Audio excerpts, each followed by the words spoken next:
जिंदाबाद, जिंदाबाद, जिंदाबाद, जिंदाबाद, जिंदाबाद।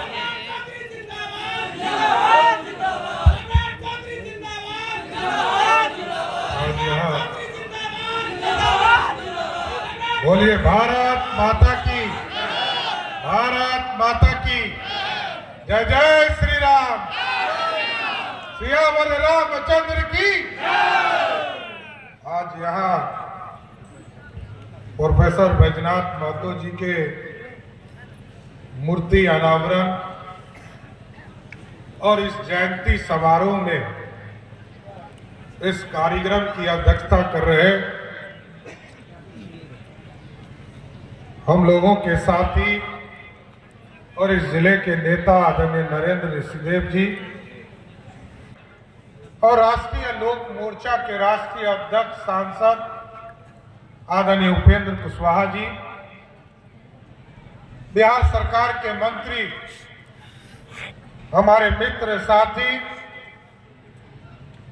और लंबे समय से इस इलाके में संघर्ष करके आप लोगों ने लगातार इनको सदन भेजने का काम किया और बिहार सरकार के मंत्री आदरणीय नीरज बबलू जी, समाजवादी नेता और निर्मली के माननीय विधायक आदरणीय अनिरुद्ध यादव जी, यहाँ पर उपस्थित सुपौल के पूर्व सांसद विश्वमोहन जी, किरण मेहता जी, राघवेंद्र झा जी, अर्चना देवी जी, चंदन मेहता जी, पवन मेहता जी, राम कुमार राय जी, आलोक राज जी, विनोद कुमार मेहता जी, संतोष मुखिया जी, संजीव मेहता जी, अनिल खिलवाड़ जी और इस मंच पर उपस्थित तमाम जनता दल यूनाइटेड, भारतीय जनता पार्टी, राष्ट्रीय लोक मोर्चा, लोक जनशक्ति पार्टी और हिंदुस्तानी अवाम मोर्चा के नेतागण। हाँ साथियों, में बड़ा गर्व हो रहा है आपके बीच में आने का और हमारी जो विभूति है, जिन्होंने 1957 में पहली बार लोकतंत्र के पर्व में भाग लेकर और आप यहाँ के मतदाताओं ने उन्हें माननीय विधायक के तौर पर बनाया। माननीय बैजनाथ मेहता जी के बारे में लगातार चर्चा लोग कर रहे हैं। स्वाभाविक है, डिजिटल युग नहीं था। कोई 57 में जीता हो, 62 में जीता हो, 67 में जीता हो, 77 में जीता हो। राजनीतिक पृष्ठभूमि, ये तो इंटरनेट का दौर 2000 के बाद आया है। लेकिन साथियों, यह स्पष्ट है कि जो वो शिक्षा जगत से जुड़े थे, इस इलाके के विकास के लिए जुड़े थे, इस इलाके में बांध के अभियान को आगे बढ़ाने का काम कर रहे थे, मैं सर्वप्रथम उनको श्रद्धा सुमन अर्पित करते हुए अपनी बात की शुरुआत करता हूं साथियों। और साथियों, आप सोचिए, इतना लंबा समय लग गया। जो व्यक्ति 80 तक माननीय विधायक रहे, चाहे वो जो भी परिस्थिति रहा हो, लंबा समय लगा। आज बैजनाथ महतो जी के मूर्ति का अनावरण करके हम आए, उपेंद्र जी आए, नीरज बबलू जी, अनिरुद्ध जी, मैं सभी लोगों को बधाई देता हूं और आप लोगों को भी बधाई देता हूं साहब, क्योंकि अब बिहार विकास की ओर चल पड़ा। और आज तक इतिहास कहता था कि हम नॉर्थ बिहार जब देखते हैं, उत्तर बिहार देखते हैं, तो हम पानी, फ्लड को बचाने के लिए ही काम करते थे। आज तक कभी भी फ्लड से बाहर नहीं निकले, इरिगेशन की चर्चा नहीं करते थे। हम उत्तर बिहार में सब दिन सिर्फ फ्लड की चर्चा करते थे, कैसे पानी से बचे इसकी चर्चा होती थी। लेकिन आज देश के यशस्वी प्रधानमंत्री नरेंद्र मोदी के नेतृत्व और बिहार के लोकप्रिय मुख्यमंत्री नीतीश कुमार जी के नेतृत्व में अब हम लोगों ने तय किया है, फ्लड से भी लड़ेंगे और यहाँ के ग्रामीणों को, किसानों को इरिगेशन के लिए भी पानी देने का काम करेंगे साथियों। अब हम 4-4 बराज बनाने का काम कर रहे हैं साथियों। 11,500 करोड़ रुपया का पैकेज हमें मिला है और हम बिहार में अब पूरी तरह इरिगेशन में बराज बनाने का काम करेंगे, जिसके माध्यम से हम इरिगेशन का भी काम करने का साथियों का। और अभी तो लगातार बबलू जी, आदरणीय विजेंद्र बाबू और नूरू जी सब लोग हमसे लड़ते रहते थे कि हमको वीरपुर में जो एयरपोर्ट है इसमें प्लेन उड़ाने की चर्चा कीजिए। आज मैं घोषणा करता हूं, नीतीश कुमार जी के नेतृत्व वाली सरकार ने तय किया है, जिस तरह पटना में एयरपोर्ट पर प्लेन उड़ता है, उसी तरह वीरपुर में भी प्लेन उड़ाने का काम करेगा साथियों। इसलिए साथियों स्पष्ट है, आज नरेंद्र मोदी के नेतृत्व में बिहार आगे बढ़ रहा। कई सरकारें आपने देखा है, लेकिन आप याद कीजिए नरेंद्र मोदी की सरकार और नीतीश कुमार जी की सरकार लगातार बिहार के विकास को आगे बढ़ाने का काम। हम लोग जब पहली बार एमएलए हुए, हम लोग उपेंद्र जी सब एमएलए जब हुए साथियों, तो हम लोग को 20-20 किलोमीटर पैदल चलना पड़ता था। गांव में सड़कें नहीं थी, गांव में बिजली नहीं था, गांव में पानी नहीं था। आज नीतीश कुमार जी के नेतृत्व में और देश के यशस्वी प्रधानमंत्री नरेंद्र मोदी के नेतृत्व में हम गांव-गांव तक बिजली पहुंचाने का काम किया। साहब याद कीजिए 2014 में मोदी जी ने कहा कि हम देश के 16,000 गांव जो बचे हैं उसको बिजली से जोड़ने का काम करेंगे। और नीतीश कुमार जी और मोदी जी का जब गठबंधन हुआ साथियों, मोदी जी और नीतीश जी ने कहा 2020 के चुनाव के पहले हम घर घर बिजली पहुंचाने का काम करेंगे। पहुंचा कि नहीं पहुंचा? पहुंचाने का काम मोदी और नीतीश कुमार की सरकार ने किया है। इसलिए विकास की किरण को गांव-गांव पहुंचाने का काम किया जाए। आप याद कीजिए 400 वर्षों तक हम तो भगवान राम के वंशज हैं साथियों, भगवान राम के वंशज हैं। 400 वर्षों तक इस देश में प्रभु श्री राम को टेंट में रहना पड़ा और इंतजार करते रहे कि हमको कोई टेंट से निकालकर भव्य राम मंदिर में ले चले। इंतजार खत्म हुआ, मोदी जी देश की सत्ता में आए और मोदी जी ने कहा अब प्रभु श्री राम को भव्य राम मंदिर में स्थापित करने का काम करने का काम किया साथियों। अब मोदी जी ने कहा है और नीतीश कुमार जी ने कहा है, उत्तर प्रदेश में प्रभु श्री राम स्थापित हो गए। अब हमारी बारी है, मां सीता को भी इसी साल हम लोग भव्य सीता मंदिर में स्थापित करने का काम शुरू करेंगे। साथियों स्पष्ट है, ये जो गौरवशाली इतिहास है हमारा, इस गौरवशाली इतिहास को हमको बचा कर रखना है।